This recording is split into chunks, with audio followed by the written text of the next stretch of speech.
What better way to start your trip than to swim with the locals? The local manatees. Oh! Oh shit! Oh my god! Dude! Oh shit! No way!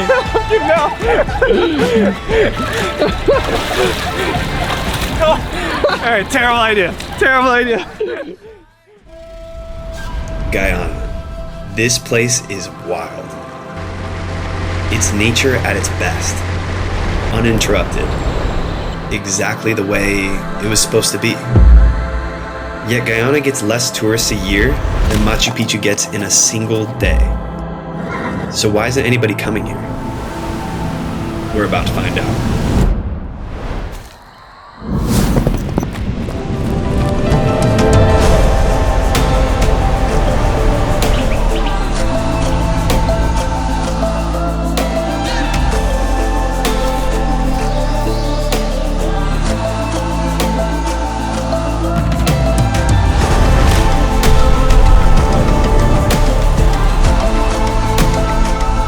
From the pristine jungles to the endless savannahs, this is a series about the most beautiful country I've ever visited.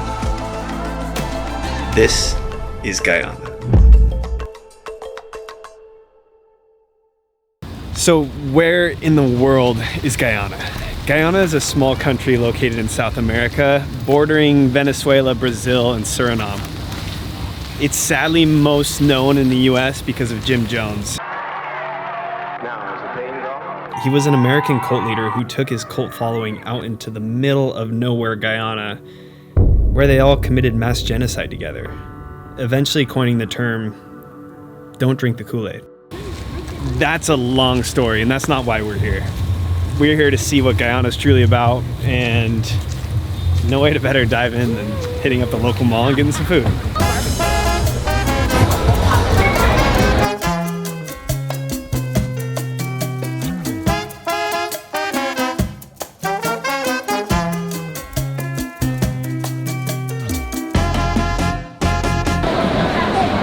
So we just got told that it's Sunday and we probably can't get local food because of religion and the locals are fasting.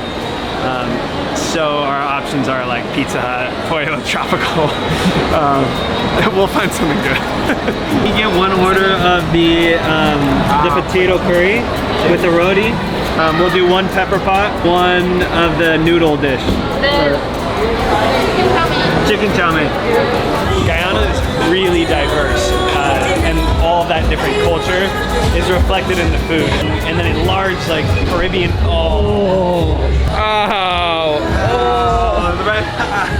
Fuck! You're getting beat up this trip. All right, take two. There's a large Indian presence in the cooking here with curries and dal and roti, but then there's also the local indigenous who are cooking things like pepper pot, and lastly a big Caribbean influence. So all of these different cultures are mixing in the food, and it's going to be a glorious first meal in Guyana.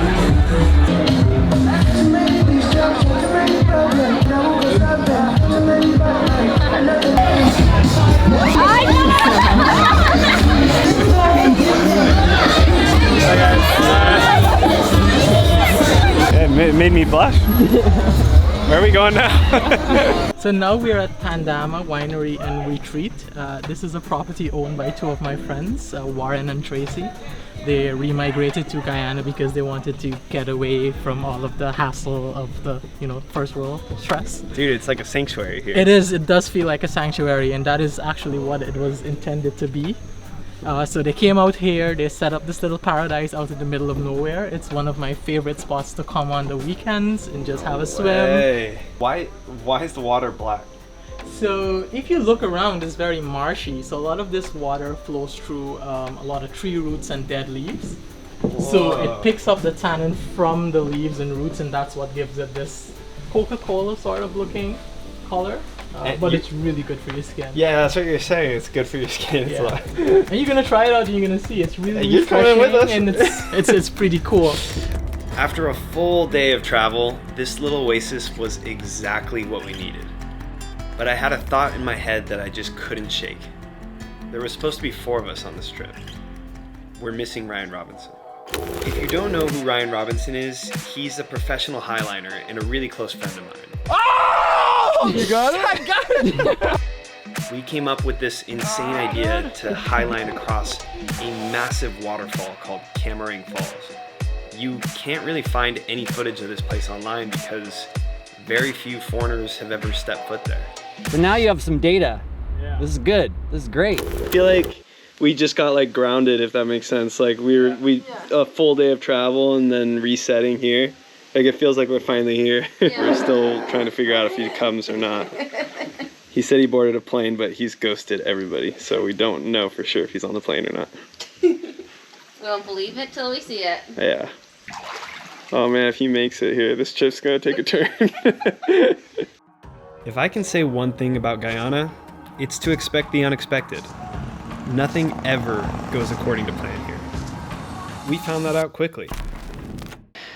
It's the second night in Guyana, and the big question is Ryan going to make it tomorrow? It's just been crazy.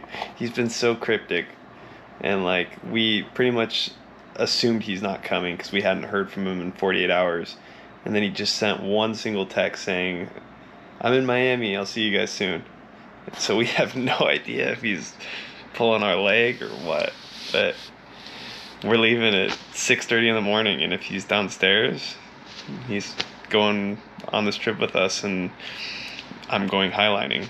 If he's not there, then we're going on this epic trip and we're not highlining. Sleep on that. All right. Well, I'm gonna go try to get like 5 hours of sleep, so I'll see you in the morning. Ryan was tasked with the impossible. The bad news is He had 3 connecting flights, 200 pounds of highlining equipment, all with the added stress in the back of his mind that he's trying to do something that no one's ever done before.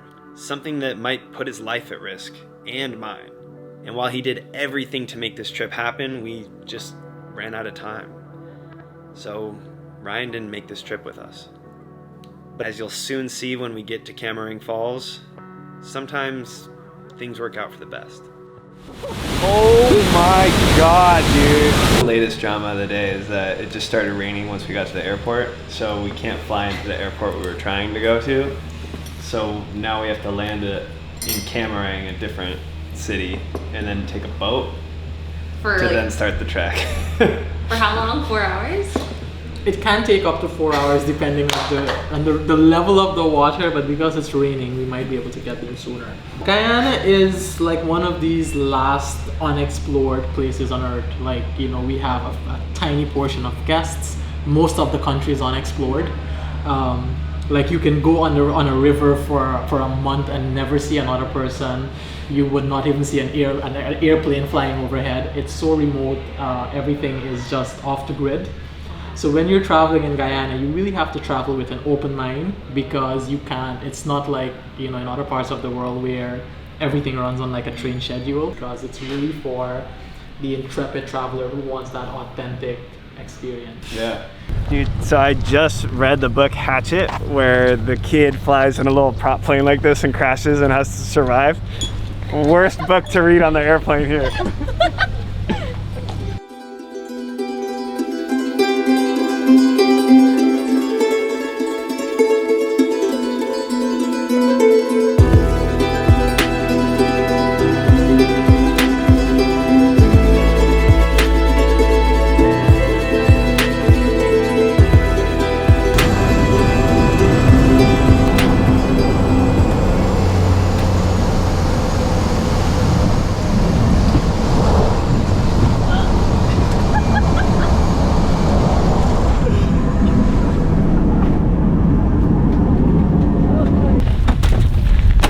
Exciting landing.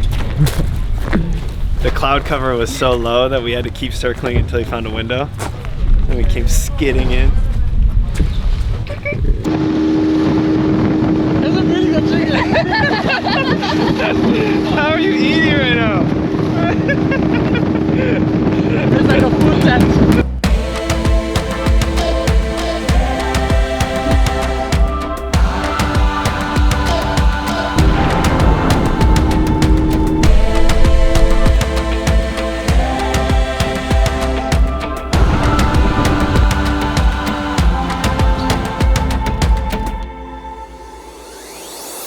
So we just got to Paruima, and we took a metal boat going like 60 kilometers an hour. But then there's this big rapid section, so we had to hop out, hike a little bit, and now we're getting in these big canoes that are made of giant sycamore trees. Yeah, that's one big tree. Brennan's gonna fly the drone. We'll get some sick little cinematics shots. Yep. Cue the drone sequence.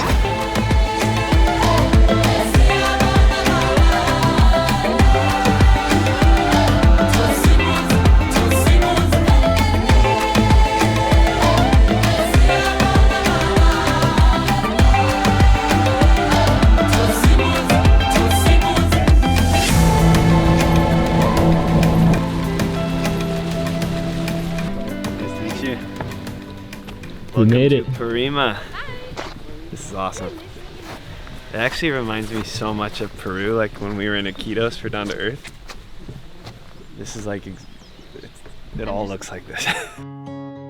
As we arrived, children were playing tag on a grassy green hill with a small church in the background. Perfect! Everyone in the village was working hard. I don't know what they were doing, mowing grass, planting seeds in their garden, but they looked busy. And everyone also seemed happy. All right. I don't know if they were confused why a small group of tall foreigners were walking through their backyards, but if they were, they didn't show it.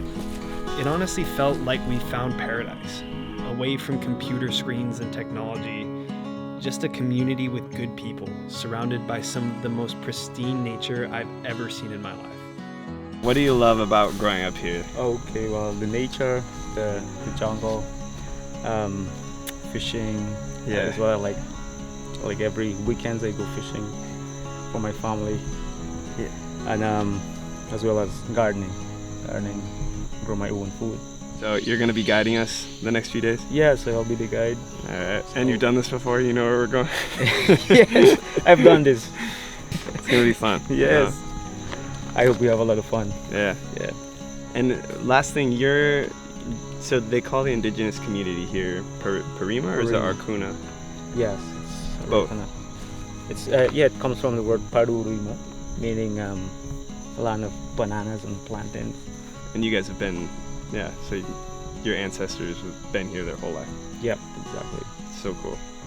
But the main difference between other villages is that it's a clean village. The way I see it personally, comparing, and that's what we try to maintain every time. It is. Try to encourage people. The grass is all cut. It's like perfectly mowed. I just have to say, maybe 20 to 30, between 10 and 30 tourists have already come. And some local ones. Total. In how many years? So 20 to 30 people in... So this year that Oh, it okay. started. Oh, Just tourists this year from now. Georgetown? Or? Yeah, we've had a few from there. What about Americans? Well, you'll probably be the first. Yes. Canadian? Am I the first Canadian? Canadian. I'll have to double check because we had another group that came before. All I knew most of them, and all of them were from England that I knew. But I heard that one or two might have been with them, the Americans. I technically stepped off the boat before you, Brennan, so I was first one. Yeah, you're the modern Columbus. Modern Columbus. Oh wait, no, we don't like him anymore. While we may be some of the first foreigners to ever step foot in this jungle, to our indigenous guides, the Aracuna, this is their backyard. They were raised exploring these waterfalls and getting lost out here. It feels special to see all this, but it feels more special to experience it with them. They don't have the same worries or misconceptions of the jungle that us foreigners do. To them, the jungle provides all the medicine, food, and tools you would ever need to survive out here. Through them, I learned to let go of my fears and just take in one of the last truly beautiful marvels of Mother Earth.